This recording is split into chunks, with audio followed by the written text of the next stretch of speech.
കർത്താവിൻ്റെ അതിവിശുദ്ധ നാമം വാഴ്ത്തപ്പെടുമാറാകട്ടെ.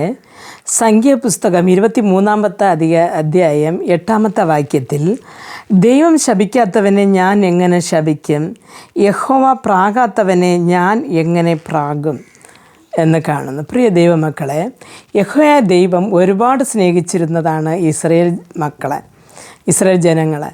അവർ ഈജിപ്തിലെ അവരുടെ കഷ്ടപ്പാടുകൾ കണ്ട് അവിടെ ഈജിപ്തിൽ നിന്ന് വിളിച്ചിറക്കി കനാൻ ദേശത്തേക്ക് കൊണ്ടുവന്നു. അത് ഇത്തിരി 40 വർഷത്തെ യാത്രയായിരുന്നു. യാത്രമധ്യേ പല യുദ്ധങ്ങളും കാര്യങ്ങളും എല്ലാം വന്നുവെങ്കിലും ദൈവം ഇസ്രായേൽ ജനങ്ങൾക്ക് വിജയം നൽകി. പക്ഷേ ഒരു സ്ഥലത്ത് വന്നപ്പോൾ ബാലാക്ക് എന്ന രാജാവ് ഈ ഇസ്രായേൽ ജനങ്ങളെ എങ്ങനെയെങ്കിലും നശിപ്പിക്കണമെന്ന് വിചാരിച്ചു.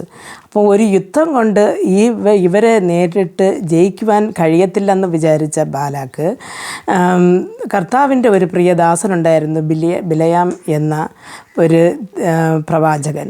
കർത്താവ് തനിക്ക് ഇഷ്ടമുള്ളത് തൻ്റെ ജനങ്ങളോട് പറവാനായിട്ടാണ് ഈ ബിലയാമിനെ തന്നെ അഭിഷേകിച്ച് ഒരു പ്രവാചകനാക്കി വെച്ചിരുന്നു.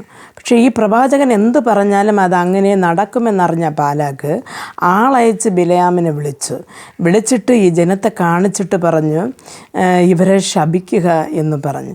പക്ഷേ യഹോവ ബിലയാമിനോട് പറഞ്ഞു, ഞാൻ കൽപ്പിച്ചിട്ടല്ലാതെ ഒരു വാക്കും നീ അവരോട് പറയരുത് എന്ന്. അപ്പോൾ ബിലയാം ബാലാക്കിനോട് പറയുകയാണ്, യഹോവ ദൈവം ശപിക്കാത്തവനെ ഞാൻ എങ്ങനെ ശപിക്കും, യഹോവ പ്രാകാത്തവനെ ഞാൻ എങ്ങനെ പ്രാകുമെന്ന്. ദൈവമക്കളെ, നമുക്ക് ഒരു വിരോധം, നമ്മൾ ദൈവ പൈതലായിരിക്കുമ്പോൾ നമുക്ക് വിരോധമായിട്ട് ആരെന്ത് പറഞ്ഞാലും അത് അനുഗ്രഹമാക്കി മാറ്റിത്തരുവാൻ നമുക്കൊരു ദൈവമുണ്ട് എന്ന് നാം മനസ്സിലാക്കണം.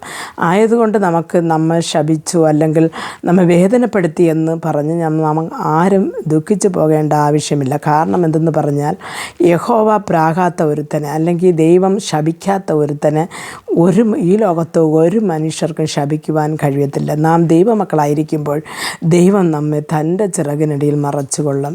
പ്രാർത്ഥിക്കാം.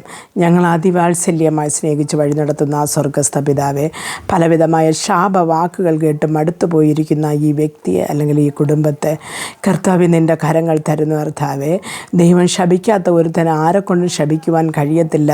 ആ ശാപം അവർക്ക് ഏൽക്കുകയുമില്ല നിൻ്റെ വചനം പറയുമ്പോൾ കർത്താവേ, ഇവർ നിൻ്റെ വചനത്തിൽ വിശ്വസിച്ചുകൊണ്ട് നിന്നിൽ തന്നെ ആശ്രയിച്ച് ഉറച്ചിരുപ്പാൻ ഇവർക്ക് നീ കൃപ നൽകണമേ എന്ന് പ്രാർത്ഥിക്കുന്നു. ശേഷിച്ച ജീവിതകാലത്തിற்கு ദൈവത്തിൽ തന്നെ ആശ്രയിച്ച് മുമ്പോട്ട് പോകുവാൻ ദൈവം കൃപ പകരണമേ എന്ന് പ്രാർത്ഥിക്കുന്നു. യേശു ക്രിസ്തുവിൻ്റെ നാമത്തിൽ പ്രാർത്ഥിക്കുമ്പോൾ പ്രാർത്ഥന കൃപയോട് കേട്ട് മറുപടി നൽകി തരുന്ന നല്ല പിതാവേ, ആമേൻ.